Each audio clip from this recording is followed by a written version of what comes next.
হরে কৃষ্ণ। রাধে রাধে বন্ধুরা, পরম করুণাময় শ্রীকৃষ্ণের চরণে প্রণাম জানিয়ে শুরু করছি আজকের এই যাত্রা।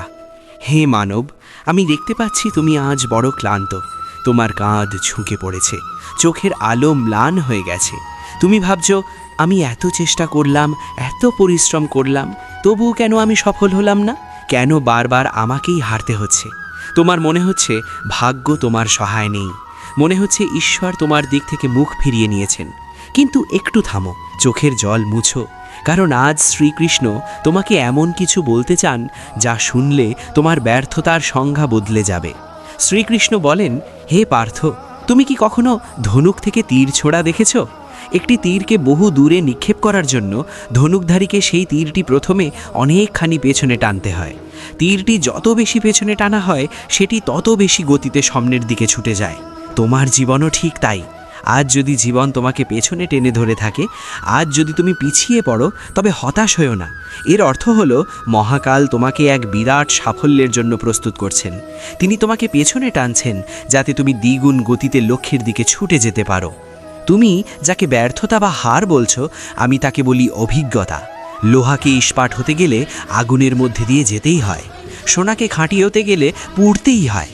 তুমি যদি জীবনে কখনো না হারো, তবে তুমি জেতার আসল আনন্দ কখনোই বুঝবে না। যে পড়ে গিয়েও উঠে দাঁড়ায়, সেই তো আসল যোদ্ধা। আর যে ভয়ে যুদ্ধক্ষেত্র ছেড়ে পালায়, সে তো জীবন্ত থেকে অমৃত। তোমার দুঃখের আরেকটি কারণ হলো, তুমি ভাবছো তুমিই সব করছো। তুমি ভাবছো, আমি এত খেটেছি, তাই আমার পাওয়া উচিত। কিন্তু অর্জুন, তুমি তো কেবল নিমিত্ত মাত্র। তোমার অধিকার কেবল কর্মে, ফলাফলে নয়। তুমি যখন একটি বীজ রোপণ করো, তুমি কি জানো সেই বীজ থেকে গাছ হবেই? তুমি জানো না, হতে পারে খরা হবে, হতে পারে বন্যা হবে, কিন্তু তাই বলে কি কৃষক বীজ বোনা বন্ধ করে দেয়? না, সেই তার কাজ করে যায়। তুমিও তোমার কাজ করে যাও। ফল দেওয়ার মালিক আমি। কখনো কখনো আমি তোমাকে তোমার কাঙ্ক্ষিত জিনিসটি দিই না, কারণ আমি জানি ওটা তোমার জন্য ক্ষতিকর। একটি ছোট শিশু যদি আগুনের দিকে হাত বাড়ায়, তার মা কি তাকে আগুন ধরতে দেবে? না। শিশুটি তখন কাঁদে, সেভাবে মা তাকে বাধা দিচ্ছে, কিন্তু মা জানেন তিনি সন্তানকে রক্ষা করছেন।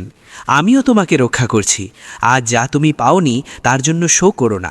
হয়তো এর চেয়ে অনেক বড় কিছু আমি তোমার জন্য তুলে রেখেছি। মানুষ তোমাকে নিয়ে হাসাহাসি করছে, তোমাকে অযোগ্য বলছে, বলতে দাও। মনে রেখো, মানুষ কেবল তাকেই পাথর মারে যে গাছে ফল ধরে। নিষ্ফলা গাছে কেউ ঢিল মারে না। তোমার নিন্দা হচ্ছে মানে তুমি সঠিক পথে আছো। নিজের ওপর বিশ্বাস হারিও না। পৃথিবীর কেউ যদি তোমাকে বিশ্বাস নাও করে, তবুও তুমি জিততে পারবে যদি তুমি নিজের ওপর বিশ্বাস রাখো। কিন্তু যদি তুমি নিজের ওপর বিশ্বাস হারিয়ে খেলো, তবে স্বয়ং ঈশ্বর নেমে এসেও তোমাকে জেতাতে পারবেন না। তোমার ভিতর যে আত্মা আছে, তা আমারই অংশ। সেই আত্মা অজেয়, সেই আত্মা অবিনশ্বর। ওঠো, ধুলো ছেড়ে ফেলো। আয়নার সামনে দাঁড়িয়ে নিজের চোখের দিকে তাকিয়ে বলো, আমি হারবো না, এই সময়টা কেটে যাবে, আমি আবার চেষ্টা করব। সবশেষে শ্রীকৃষ্ণ বলেন, হে মানব, তুমি একা নও।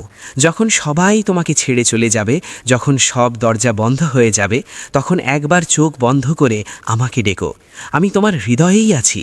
আমি তোমার রথের সারথি হতে সর্বদা প্রস্তুত। শুধু তোমার জীবনের লাগামটা আমার হাতে তুলে দাও। ভয় পেও না, যুদ্ধ করো, জয় তোমার নিশ্চিত। ভালো থেকো বন্ধু, সৎ পথে থেকো। আমার সাথে একবার প্রেম ভরে বলো, হরে কৃষ্ণ কৃষ্ণ কৃষ্ণ হরে হরে, হরে রাম রাম রাম হরে হরে। জয় শ্রীকৃষ্ণ।